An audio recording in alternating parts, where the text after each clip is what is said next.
Eligibility test जो हरियाणा कर्मचारी चयन आयोग लेने जा रहा है उसको लेकर किस तरह से ये एग्जाम होगा, क्या इसको लेकर जो है वो अभ्यर्थियों को जो उनकी शंकाएं हैं उनके लिए क्या उन्हें तैयारी करनी है, तमाम जो सीईटी यानी कॉमन एलिजिबिलिटी टेस्ट से जुड़े सवाल हैं उन सवालों के जवाब जानने के लिए हम हरियाणा कर्मचारी चयन आयोग के चेयरमैन भोपाल सिंह खदरी के पास पहुंचे हैं।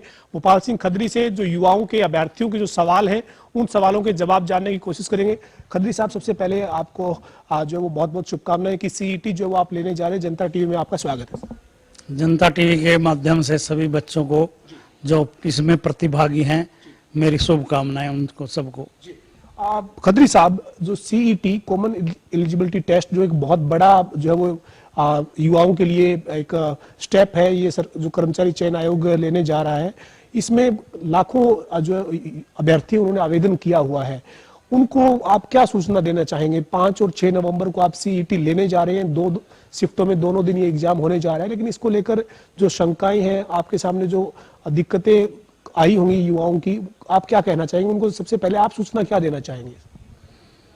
देखिए, हमारे पास जो सीईटी है वो सी क्लास का जो एग्ज़ाम है हम 5 और 6 नवंबर को लेने जा रहे हैं। और जैसा कि आप सबको पता है इसमें 11,36,897 लोगों ने अप्लाई किया है। और कुछ इशू थे कि कुछ बच्चों की फीस जो है वो कन्फर्म नहीं हुई थी। हमने उनको बीच में टाइम दिया था कि वो अपनी फीस जमा करा दें। और अगर अब भी किसी बच्चे को ये है कि मैंने फीस जमा करा दी थी, तो उसके लिए जब वो फीस जमा कराता है तो एक GRN नंबर उसको जनरेट हो जाता है। और कई बार उसका स्टेटस ये दिखा रहा होता है कि फीस नॉट पेड। इस तरह के हमारे पास बहुत से फ़ोन और व्हाट्सएप मैसेज आ रहे हैं। हमने एक हेल्पलाइन नंबर यहाँ पे रखा हुआ है जिसमें हमने 8 रिसीवर लगाए रखे हैं। जो हमारा टोल फ्री नंबर है वो है 1800-572-8997। इस पे बच्चे अगर किसी ने एक नोट फीस पे डाला है तो अपना GRN नंबर वो नोट करा सकता है, अपना रजिस्ट्रेशन नंबर नोट करा सकता है, अपना नाम और डेट ऑफ बर्थ नोट करा सकता है। हम अपने पूरे सिस्टम से देखेंगे कि उसकी फीस नोट कन्फर्म क्यों आ रही है। और ऐसे सभी बच्चों से मेरा अनुरोध है कि वो कल 5 बजे तक हमारे इस नंबर पे ये सारी सूचनाएं नोट करा दे। हमारी NTA से बात हो चुकी है, वो उनको या तो 6 तारीख की इवनिंग में या 7 नवंबर को मौका देगी जो इस तरह के बच्चे हैं। पर ये नए सिरे से फिर फीस नहीं भर पाएंगे। जिन्होंने फीस भर दी है और कन्फर्म नहीं हो रही है तो GRN नंबर वो अपना नोट कराएं, तो ऐसे सभी बच्चों को हम प्रोविजनली मौका देंगे परीक्षा देने का। खदरी साहब, जब मैं आपके पास आया था उससे पहले मैंने भी कुछ युवाओं से बात की। सबसे बड़ी दिक्कत यही है, चूंकि सीईटी का एग्जाम अब हो रहा है तो युवाओं को लगता है कि अब वो एग्जाम नहीं दे पाएंगे तो फिर उन्हें लंबा इंतजार करना पड़ेगा।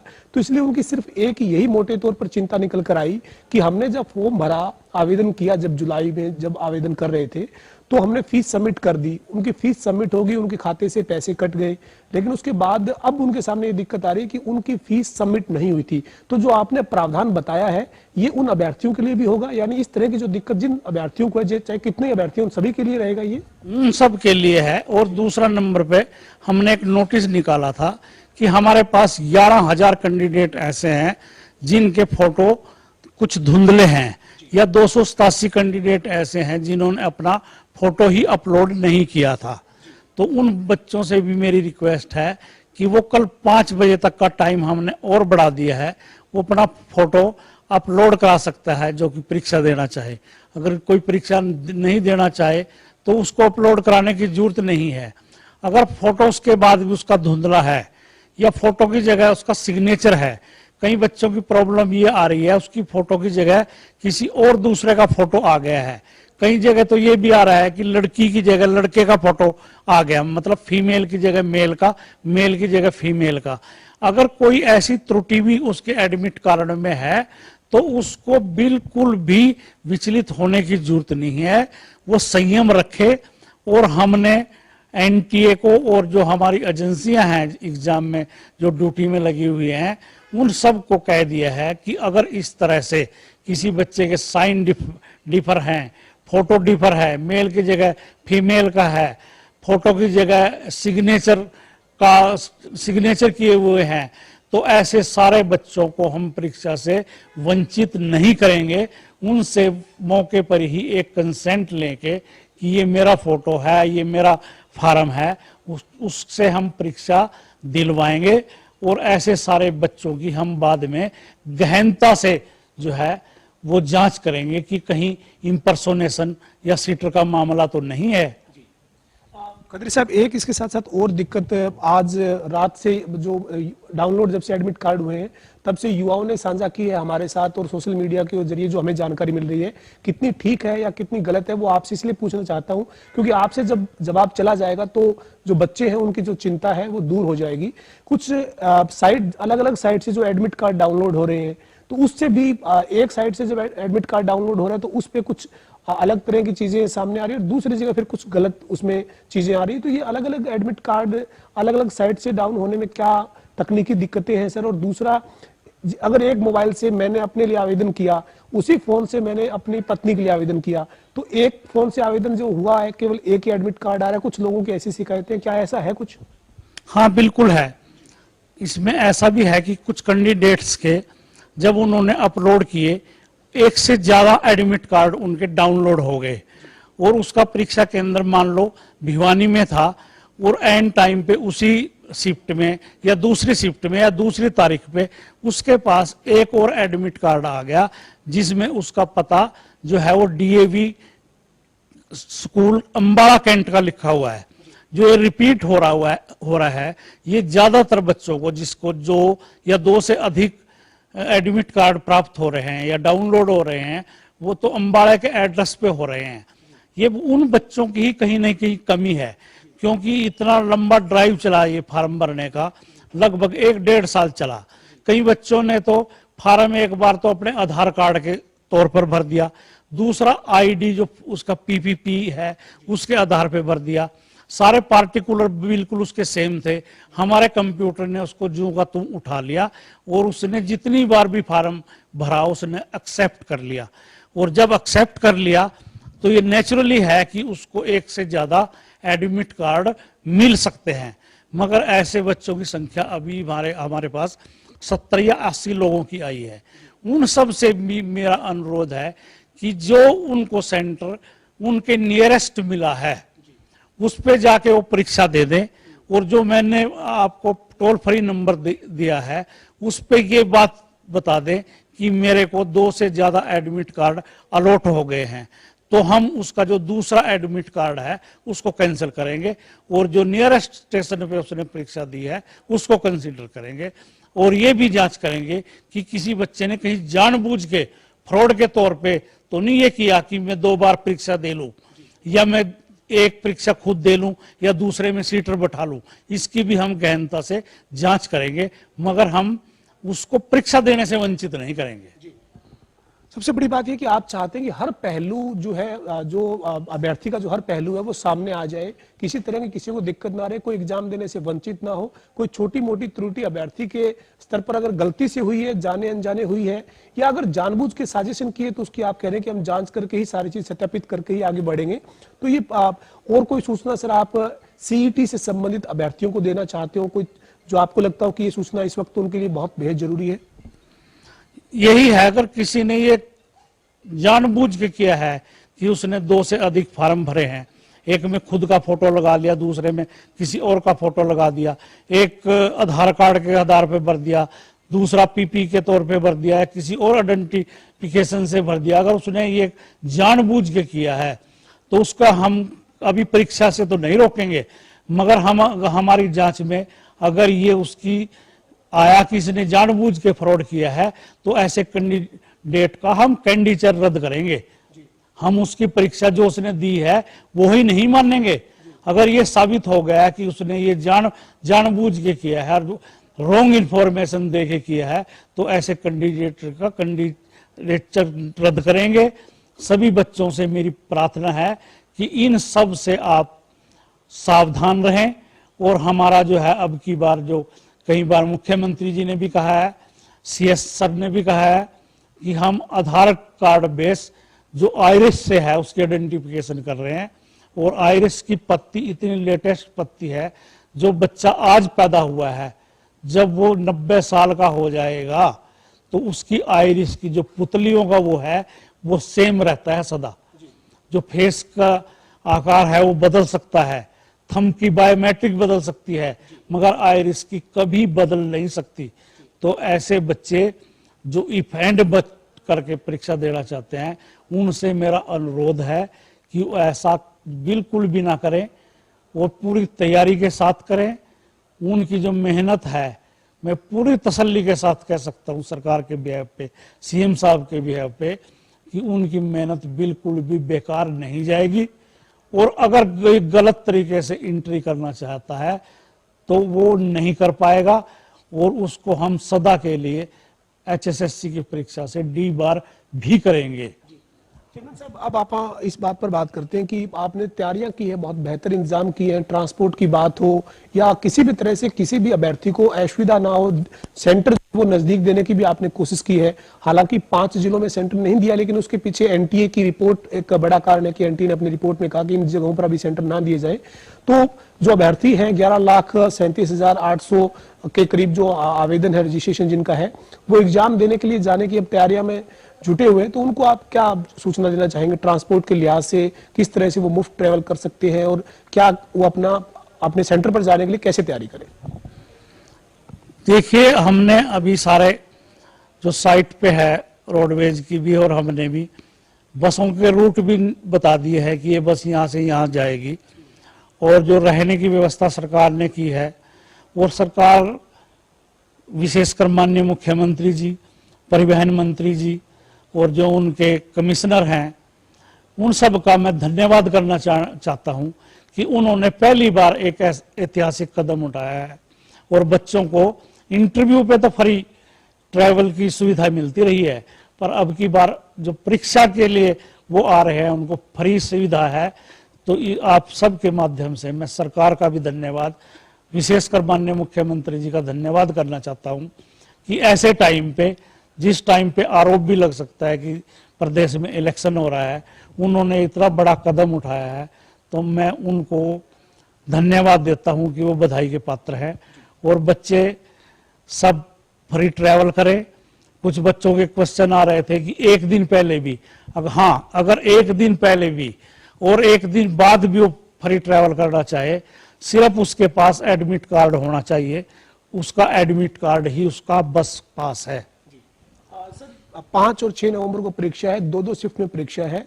एक बार फिर से आप तमाम अभ्यर्थियों को या उनके परिजनों को इसकी सूचना दे दीजिए कि ये कब से कब तक एग्जाम, कितने घंटे का एग्जाम है, और OMR सीट को लेकर जो युवाओं की चिंता है, अभ्यर्थियों की चिंता है कि जिनके 2-2 रोल नंबर आ गए हैं या 2-2 जगह सेंटर आ रहे हैं, फिर उनकी डबल OMR होगी तो कहीं कोई गड़बड़ी की गुंजाइश तो नहीं रहेगी? सर नहीं, मैंने आपके माध्यम से ये कहा है कि हमारा जो टोल फ्री नंबर है, मैं दोबारा दोहरा देता हूं उसको, 18180057289997। ये सूचना आप उस नंबर पे जरूर नोट करा दें, क्योंकि हम आपका एक जो परीक्षा केंद्र है जो आप करवाना चाहते हैं, जो आप नियरेस्ट परीक्षा देना चाहते हैं, उसको मान्य करेंगे और दूसरे को हम कैंसिल कर देंगे आपके रोल नंबर को। तो ये अग्रिम सूचना आप इस नंबर पे जरूर दे दें। और जो महिलाएं हैं उनके साथ अगर कोई उनका परिवार का सदस्य भी आता है उनकी हेल्प करने के लिए, तो उसका भी जो पास है वो ट्रैवलिंग जो है वो उसकी फ्री है। तो ऐसी सारी जो है अब की बार समाज हितैषी जो कदम सरकार ने उठाए हैं, इनका भरपूर फायदा उठाएं। 5 और 6 नवंबर को परीक्षा की 2 शिफ्ट और टाइमिंग क्या है सर? 5 तारीख और 6 नवंबर को ये परीक्षा है। जो मॉर्निंग शिफ्ट है वो 10 बजे से 11:45 तक है, और जो इवनिंग की शिफ्ट है वो 3 बजे से 4:45 तक है। दोनों दिन टाइमिंग यही है, 5 नवंबर को भी और 6 नवंबर को भी। और जो ये इस तरह के कुछ इशू हैं, शायद हमने कोई एक शिफ्ट 7 तारीख को भी रखनी पड़ जाए या कहीं मिस हैपनिंग हो जाए, उस पूरे सेंटर की या पूरे जिले की रिपीट हमने परीक्षा करने पड़ जाए तो 7 तारीख भी हमने रिजर्व रखी हुई है। अभ्यर्थी जो एग्जाम सेंटर पे जाएंगे उनके लिए क्या मोटे तौर पे क्या हिदायत है? हालांकि आपने एडमिट कार्ड में सारी हिदायत दी है, लेकिन फिर भी मोटे तौर पर क्या हिदायत है ताकि वहां जाकर कोई फिर परेशानी का सबब ना बने? सर, आप जनता टीवी के माध्यम से बता दीजिए। आपके माध्यम से मैं ये बताना चाहता हूं कि जो हमारा एडमिट कार्ड है अब की बार वो बहुत लंबा है, लगभग 10 पेज से ज्यादा का है, तो बच्चे सारी इंस्ट्रक्शंस जरूर पढ़ लें। कल वो किसी भी तरह से ये बहाना ना मिलाएं कि मैंने तो आपकी इंस्ट्रक्शंस पढ़ी ही नहीं थी। बच्चे परीक्षा देने से पहले वो पूरी की पूरी इंस्ट्रक्शंस पढ़ लें। और अब की बार हमने एक नया वो किया है कि उस बच्चे को सारे क्वेश्चन अटेम्प्ट करने जरूरी हैं। अगर वो 4 विकल्प जो हैं उसमें से नहीं कर पाता तो 5वां विकल्प है कि मैंने कोई भी अटेम्प्ट नहीं किया, तो वो 5वां, अगर वो चारों में से कोई नहीं करता तो 5वां विकल्प भरना उसके लिए जरूरी है। तो मेरा तो आपके माध्यम से ये जो बच्चे परीक्षा दे रहे हैं कि पहले 4 में से ही कोई ना कोई जो सही लगता है पहले तो वो अटेम्प्ट करें, अगर उनको नहीं लगता तो अनुमान से ही कर दें। वो कई बार अनुमान भी सही साबित हो जाता है, क्योंकि नेगेटिव मार्किंग नहीं है तो उसने कोई ना कोई क्वेश्चन अटेम्प्ट करने में कोई नेगेटिविटी नहीं जाएगी, उसके प्रति नेगेटिव मार्किंग है ही नहीं। अगर उसने कोई भी क्वेश्चन चारों में से नहीं किया तभी वो 5वें ऑप्शन पे जाए कि मैंने उपरोक्त में से कोई भी अटेम्प्ट नहीं किया। खत्री साहब, ये जो वो आपने बता दी तमाम सूचनाएं जो अभ्यर्थियों को जानी चाहिए।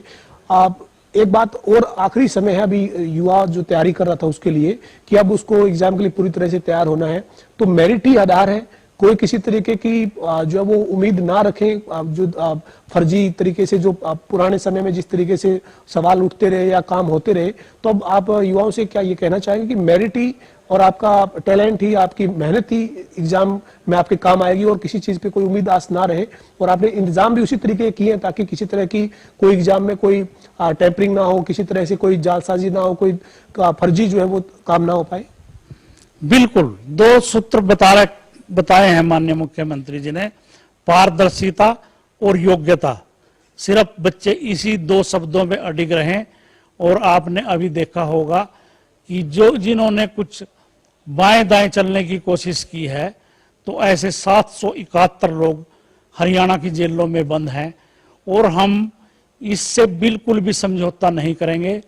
जो योग्य बच्चे हैं उनकी जो मेहनत है वो बेकार नहीं होने देंगे, और जो बच्चे किसी और तरीके से हरियाणा की सर्विस में आना चाहते हैं उन सब से मेरा अनुरोध है कि वो अपना जो पैसे दे के किसी और को बैठाते हैं, इस तरह की कोशिश करते हैं, इस पैसे को वो छोटे मोटे बिजनेस में लगा लें, अपना रोजगार करें। क्योंकि अब वो दिन लद गए हैं जब पैसे से नौकरी मिलती थी। अब की बार नौकरी पूरी पारदर्शिता और ईमानदारी से मिलेगी। मैं 100% ये कह सकता हूं, और इस बात से हमारी सरकार, हमारे मुख्यमंत्री जी और हमारा कमीशन बिल्कुल भी समझौता नहीं करेगा, चाहे हमने इसके लिए कोई भी कीमत देनी पड़े। तो बच्चों से अनुरोध है कि इफ एंड बट छोड़ के अपनी मेहनत से पूरा धैर्य के साथ, बिल्कुल अधैर्य होने की जरूरत नहीं है, सबको परीक्षा का मौका देंगे। उस परीक्षा में जो परफॉर्मेंस होगी उसके आधार पर उनकी योग्यता के आधार पर ही नौकरी मिलेगी। किसी शायर ने जो कहा है वो 100% सच होगा कि आंधियां ही करेंगी दिए का फैसला, जिस दिए में तेल होगा अब वो ही जलेगा। बहुत बहुत शुक्रिया सर बातचीत करने के लिए। और अंतिम बार युवाओं को आपकी शुभकामनाओं की जरूरत है, आपके भरोसे की जरूरत है। तो आपके जो तमाम रजिस्ट्रेशन जिन युवाओं ने करवाया हुआ है उनको और उनके परिवार के लोगों को भोपाल सिंह खत्री की हरियाणा के कर्मचारी चयन आयोग के चेयरमैन के नाते क्या अपील और शुभकामनाएं? मैं सभी बच्चों को, वो सब बच्चे हमारे बच्चे हैं, उनको शुभकामनाएं देता हूं। और मैं उम्मीद करता हूं कि जो सीईटी की जो नियम बने हैं कि 50% और रिजर्व कैटेगरी के 40%, इतने बच्चे, सब बच्चे इस क्वालिफिकेशन को पूरा करें और हमारी जो अगली परीक्षा हो उसमें वो आए। सबको मेरी बहुत बहुत शुभकामनाएं। हमारे साथ हरियाणा कर्मचारी चयन आयोग के चेयरमैन भोपाल सिंह खत्री थे। साफ कर दिया है कि केवल वही दीपक जलेगा जिसमें तेल होगा। एक शेर है मशहूर, उसको उन्होंने दोहराया है और ये कहा है कि योग्यता और पारदर्शिता ही अब हरियाणा में नौकरी पाने का जो है वो आधार है। हरियाणा सरकार मुख्यमंत्री मनोहर लाल के नेतृत्व में जो नीति लेकर आई है कि पारदर्शिता और योग्यता के आधार पर ही रोजगार मिलेगा, उसको पूरी तरह से इंप्लीमेंट किया जाएगा। तमाम अभ्यर्थियों से भोपाल सिंह खत्री ने यह अपील की है और कहा है कि किसी भी तरह के इफ या बट के चक्कर में ना पड़े, केवल अपनी मेहनत के बलबूते पर एग्जाम दें। साथ ही उन्होंने शुभकामनाएं दी है 5 और 6 तारीख के एग्जाम में शामिल होने वाले अभ्यर्थियों को। और इसके साथ साथ हर पहलू पर, हर सवाल पर जवाब भोपाल सिंह खत्री ने दिया है। एक बात जनता टीवी के माध्यम से हम भी तमाम जो हमारे दर्शक हैं उनसे ये कहेंगे कि जो हरियाणा कर्मचारी चयन आयोग की तरफ से जारी टोल फ्री नंबर है, उसके ऊपर आपकी जो भी शिकायत है, जो भी आपकी दिक्कत है इस एग्जाम से संबंधित, उसके लिए बात करें और बिना किसी चिंता में आए, बिना किसी जो है वो एक एग्जाम का प्रेशर, जब एग्जाम होता है तो जो प्रेशर बनता है उस प्रेशर को ना अपने ऊपर ले।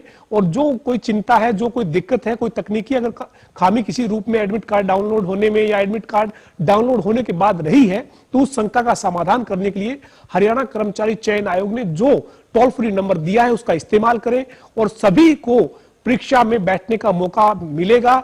वंचित किसी को नहीं रहने दिया जाएगा। लेकिन अगर किसी अभ्यर्थी ने चालाकी करने की कोशिश की है तो उसके खिलाफ भी सख्ती से निपटा जाएगा। उसका कैंडिडेचर जो है उसको अगर रद्द करना पड़ा तो वो भी किया जाएगा, लेकिन उसकी जांच करने के बाद ही इस तरीके का फैसला लिया जाएगा। इससे पहले किसी भी अभ्यर्थी को चिंता करने की जरूरत नहीं है। वीडियो जर्नलिस्ट विजेंद्र सिंह के साथ पवन सिंह, जनता टीवी, चंडीगढ़।